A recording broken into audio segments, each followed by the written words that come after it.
Bem-vindos! É uma alegria ser sua guia através deste curso de estimulação do nervo vago, aqui com o Instituto Polivagal. E aqui está a nossa primeira palestra pré-gravada, na qual vamos realmente aprofundar no que é o tônus vagal, o que é a estimulação do nervo vago, qual é a relação entre estresse e trauma e a sua saúde física e mental. E vou compartilhar com vocês mais sobre nossos objetivos enquanto avançamos, mas eu realmente gostaria de convidá-los a tirar um momento para se acomodar e chegar. Sabendo que esta jornada guiada que vamos percorrer juntos é uma em que você poderá aprender e permitir que seu sistema nervoso seja cuidado ao longo do caminho.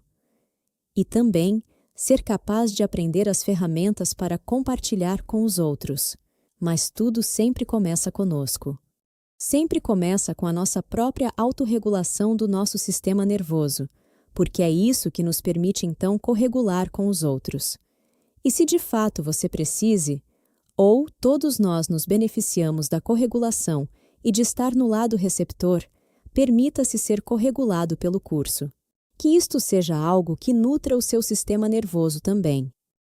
E assim, ao restabelecer nosso próprio equilíbrio homeostático, trata-se de navegar entre os dois ramos principais do sistema nervoso autônomo e sair de um estado de potencial bloqueio, onde somos predominantemente simpáticos, ansiosos, sempre em alerta, inquietos, com dificuldade para descansar, ou inversamente, sentindo-se cansado, fatigado, esgotado, com pouca energia, deprimidos, certo? E podemos, em última análise, ver muitos diagnósticos diferentes de saúde mental pela ótica do sistema nervoso e ficar curioso sobre o que pode estar dominando e como podemos, de certa forma, trabalhar com o sistema nervoso para retreinar a flexibilidade da nossa mente para sair de padrões de pensamento ansiosos e daqueles pensamentos de pior cenário, projetando o pior para o futuro, ruminando sobre o passado. Ou padrões de pensamento depressivos, perspectivas depressivas e estados emocionais primários. Isso significa que nenhum desses estados é mau ou errado. O que nos interessa saber é que podemos nos aproximar da parte de nós que sente medo, mas sem ficar presos lá. Podemos atender as partes que estão tristes ou desesperadas, mas não ficamos presas a elas. Muito bem. Vamos dar uma olhada em como podemos trabalhar para sair dos estados do sistema nervoso em que podemos ficar presos, ou em que nossos clientes podem ficar presos e voltar para a zona de regulação. E a palavra regulação é um tanto curiosa, porque, de certa forma, sugere que devemos ser mais contidos ou mais restringidos, até mesmo na forma como expressamos nossas emoções. E eu, pessoalmente, não vejo as coisas dessa maneira. Acho que a regulação é muito mais sobre ter essa ampla capacidade de estar com as nossas emoções, de estar com as nossas sensações, exatamente como elas são.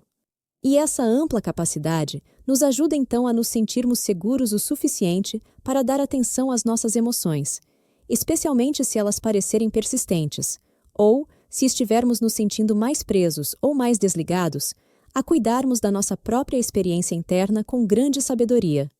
E isso pode significar surfar a onda de uma emoção intensa e saber que podemos conviver com sensações e sentimentos fortes sem ter que reagir ou mesmo agir de forma prejudicial a nós mesmos ou aos outros. Então, um pouco mais sobre este tipo de regulação psicobiológica e o que chamaríamos de abordagem biopsicossocial. E para mim, a teoria polivagal aplicada realmente se encaixa nesta abordagem biopsicossocial, que considera os fatores biológicos, psicológicos, sociais e contextuais culturais.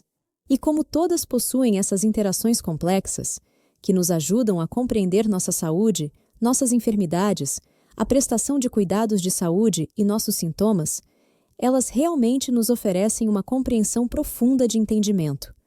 E uma abordagem biopsicossocial destaca a interconexão tanto do que está acontecendo dentro de nós, quanto do que acontece entre nós, o intrapessoal, que é interno, e o interpessoal, entre nós como pessoas. Hoje, também vamos trabalhar com a consciência de movimento sensorial, no tapete e com a bola de físio para ter uma maior noção daquela propriocepção, de onde meu corpo começa e termina no espaço, e como o movimento pode nos ajudar com isso.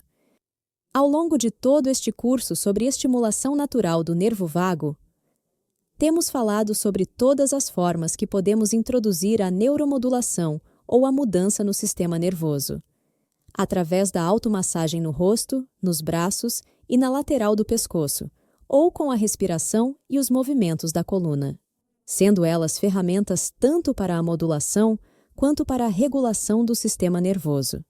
E hoje, vamos adicionar também movimentos oculares e movimentos bilaterais que podem ajudar a facilitar uma maior comunicação entre os hemisférios esquerdo e direito do cérebro, apoiando nossa capacidade de verbalizar nossas emoções e sensações e auxiliando na regulação afetiva. E, idealmente, queremos que todas essas áreas do nosso cérebro trabalhem juntas para nos ajudar a navegar pelo mundo com sucesso. E se tivermos muita ativação nas áreas cerebrais inferiores, digamos, no tronco cerebral e nas áreas límbicas responsáveis por lidar com ameaças, isso pode comprometer nossa capacidade de aprendizado.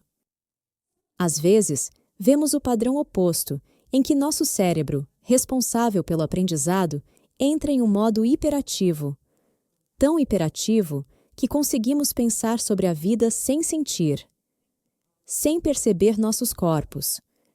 E podemos até nos dissociar deles quando estamos em um estado de ativação excessiva do lobo frontal. O que realmente queremos é viver com o cérebro pleno, onde podemos pensar, onde podemos sentir, e podemos sentir nossos corpos e regular nossos sistemas nervosos, e que possamos, em essência, mover entre essas diferentes capacidades com escolha.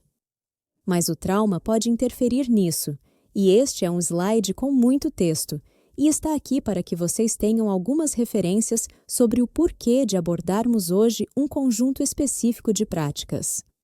Digamos que estou trabalhando com alguém que se encontra num estado de angústia realmente muito intenso. E meu corpo, às vezes, se junta temporariamente a esse estado de angústia. E isso não é necessariamente algo ruim. Um pouco de codesregulação, ou o que Porges chamaria de empatia, nos permite sentir como é ser você, certo? Tipo, sinto em mim como é ser você agora. E onde a compaixão ou a corregulação se fazem presentes, agora que experimentei um pouco daquela angústia, eu também posso retornar à minha própria capacidade de confiar e saber que sou capaz de lidar com essa emoção tão intensa. E seja a raiva, seja a tristeza, seja o medo, seja a vergonha, para que eu não acabe me unindo a essa emoção, a ponto de entrar em colapso com o sentimento intenso que a outra pessoa está vivenciando. Então, basicamente, estou servindo de modelo sobre como navegar entre uma sensação de uma certa desregulação, de volta para a regulação. Tudo o que estou ensinando a vocês, eu ensino em retiros que são voltados para clientes. Então, eu faço esses retiros algumas vezes por ano, e é realmente muito poderoso fazer isso em espaços de grupo, porque há um grande potencial para a corregulação. E partilho isto com vocês para dizer que quero que se sintam realmente preparados para liderar essas práticas, para liderar com grupos, para aplicar isto no trabalho, em retiros, ou onde quer que seja. Então, continuaremos a falar sobre como podem cultivar uma estrutura para guiar outros.